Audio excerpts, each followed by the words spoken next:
മാവേലിയെ വരവേൽക്കാൻ നാടൊരുങ്ങിക്കഴിഞ്ഞു. ഇനിയുള്ള ഓരോ ദിവസങ്ങളും ആഘോഷങ്ങളുടേത് കൂടിയാണ്.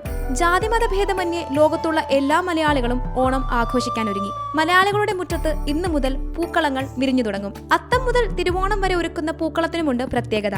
വീട്ടുമുറ്റത്തെ ചെമ്പരത്തിയും പനനീർപ്പൂവും വിപണിയിൽ നിന്നെത്തുന്ന പല നിറം പൂക്കളും കൂടിയാകുമ്പോൾ പൂക്കളത്തിന് ചന്തമേറെയാണ്. അത്തം മുതൽ 10 ദിവസം പ്രാതലിനൊരുക്കുന്ന പഴനുറുക്കിന്റെയും കാച്ചിയ പപ്പടത്തിന്റെയും മണം കൂടിയാണ് ഓണം. പൂക്കളങ്ങൾ, ഓണക്കോടി, ഓണക്കളികൾ, ഓണസദ്യ തുടങ്ങി എല്ലാത്തിനും നാടൊരുങ്ങി. അത്തം കറുത്താൽ ഓണം വെളുക്കും എന്നൊരു പഴഞ്ചൊല്ലും ഓണാഘോഷങ്ങളുമായി ബന്ധപ്പെട്ട് നിലനിൽക്കുന്നുണ്ട്. പൊതുവെ അത്തത്തിന് ഇരുണ്ട ആകാശവും മഴയും ഒക്കെയാണ്.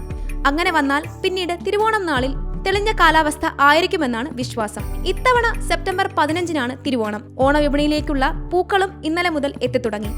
ഓണക്കാലമായതോടെ പൂവിപണികളും ഇന്നു മുതൽ സജീവമാകും. ലോകപ്രശസ്തമായ തൃപ്പൂണിത്തുറ അത്തച്ചമയവും ഇന്നാണ്. അത്തച്ചമയ ഘോഷയാത്രയോടെയാണ് കേരളത്തിൽ ഓണാഘോഷം തുടങ്ങുന്നത്. വയനാട് ദുരന്തത്തിന്റെ പശ്ചാത്തലത്തിൽ ചില പരിപാടികൾ വെട്ടിക്കുറച്ചെങ്കിലും ഘോഷയാത്ര അടക്കമുള്ള ആചാരങ്ങൾക്ക് മുടക്കമില്ല. അവസാനത്തെ ഓണപരീക്ഷകൾ കൂടി തീർത്താൽ കുട്ടികളും ഓണാഘോഷത്തിന്റെ പൂർണ്ണ ആവശ്യത്തിലെത്തും. വയനാട് ദുരന്തത്തിന്റെ പശ്ചാത്തലത്തിൽ സെക്രട്ടേറിയറ്റിലെ ഓണാഘോഷങ്ങൾക്ക് നിയന്ത്രണം ഏർപ്പെടുത്തിയിരിക്കുകയാണ്. സെക്രട്ടേറിയറ്റിൽ ഓണാഘോഷ പരിപാടികൾ ഉണ്ടാവില്ല. ജീവനക്കാരുടെ മത്സരങ്ങളും നടത്തില്ലെങ്കിലും എല്ലാ വകുപ്പുകളിലും മത്സരമില്ലാതെ അത്തപ്പൂക്കളം ഇടാൻ അനുമതിയുണ്ട്. സംസ്ഥാനത്താകെ ഓണാഘോഷ പരിപാടികളിൽ നിയന്ത്രണം ഏർപ്പെടുത്തിയിട്ടുണ്ട്. News desk Zee Malayalam news. പുതിയ വാർത്തകളും വിശേഷങ്ങളും ഇനി വിരൽ തുമ്പിൽ. എല്ലാ ഡിജിറ്റൽ പ്ലാറ്റ്ഫോമുകളിലും ഇപ്പോൾ സീ മലയാളം ന്യൂസ് ലഭ്യം.